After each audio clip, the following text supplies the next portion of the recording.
So at the open stage I run, there were a couple of minor incidents recently that made me kind of take a moment and consider that maybe not everybody knows what I consider to be the long-standing unwritten rules of open stage etiquette. And so I figured I'd make this video and kind of enumerate them. And if there's something I kind of left out that you think is important, if you got a good one, just comment it below and we can all learn from that.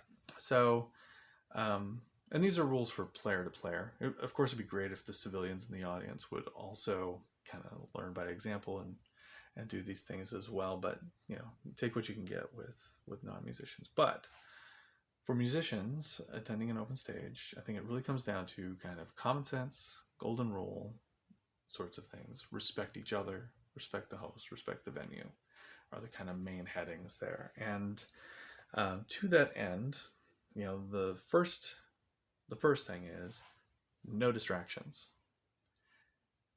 Do not create a distraction. Don't set up your stuff. Don't have a loud conversation where it's pulling away from what the musician on stage is trying to do. Don't play along unless any of these things, unless you've cleared it with that person beforehand. Like unless you've said, "Hey, I love your stuff. Do you mind if I play my cajon along with you?" Or "Hey, I've got a drum set to set up. Do you mind if I quietly set it up behind you?" Unless they are totally cool with it, don't do it. As you know, open stages have this wide variety of skill sets, of skill levels rather. Some people are really polished, really seasoned. Other people, this is maybe their first time playing in front of an audience. They've been playing woodshedding all afternoon trying to get ready to play this for the first time in front of people, and they can just easily be disturbed. And just don't throw pebbles into that pond, So similarly, we all would like this to feel like a moment in the spotlight. We'd all like to feel like this is a concert rather than this is like coffee shop background music. And trust me, for 30 years I've been playing coffee shop background music. It's like 80% of what I do is, all right, I'm just kind of, maybe two people are kind of listening. But here at the open stage, one of the things that's very special about that is that it's musicians playing for other musicians.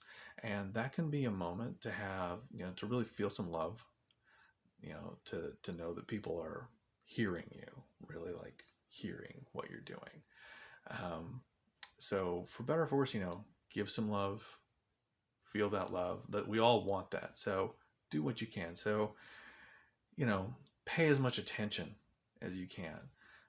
No one can pay attention all the time, but pay as much attention as you can. Certainly clap after every song. That's a big one. Probably one of the biggest rules, unwritten rules of the open stage, which right along those lines is plan to stay for the whole thing. Everyone's got little exceptions scheduled, times where they can't stay for the whole thing. But if you make a habit of playing your 15 minutes and then taking off, you come in, you take off, it's not a good look. It doesn't go over well with the host. It doesn't go over well with the other musicians. It probably doesn't go over well with the venue because you're probably skipping having anything there. So definitely plan to be there for the whole time. You would want people to be there for you and not just skip out, and you should be there for them too. I kind of alluded to the main thing you can do to respect the venue is support it. They are giving us a place to play, but they have rent to pay. So buy something to drink, buy something to eat, tip the staff. We're taking up tables for a long time. Don't just sit there nursing an iced tea all night long. Get something, support the place. As far as like respecting the host, a lot of these might sound like personal pet peeves, so I'll try to keep them general. But so similarly, just be courteous.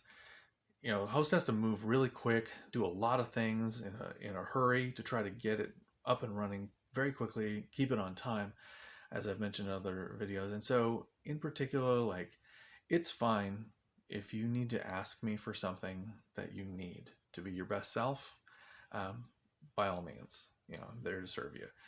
Uh, I I don't like it, and I don't think anyone likes it when it's like kind of grousing about a problem you're having, like phrasing it as like complaining about the sound or complaining about the equipment or complaining about we're 10 minutes late, complaining about that, whatever it is. Complaining is kind of disrespectful. Try not to do that. Try to just go with the flow and stick with what you need to do, what you need to do. On that subject, one of the things that I had to talk to somebody about is I don't, for this reason, I don't typically provide like a house guitar or a loaner guitar. I occasionally bend that rule when somebody really is in a pinch, especially if I know the person. I made a big exception that I regretted recently to lend my guitar to somebody who I didn't know, and they beat it like a tin can, treated it real rough, and I was pretty upset about it. So, whether it's a house instruments, house kit, house piano, house amps, or the PA that the host has brought, or it's a loaner guitar, treat loaner instruments with the utmost care and respect. That's important and common sense. Tip the host. A lot of hosts, it's a lot of work to do this, and it's some nights it can be a little rough. So make it worth it for the hosts. A lot of us are doing this mostly out of love for doing it, but some people are doing it, to get by. Some professional musicians, this is a big part of how they make the week work for them. So, make it work for them. That's probably a good place to stop right there. But like I said, if y'all have anything else that you thought of, just comment below. And otherwise, till next time, we'll see you at the open stage.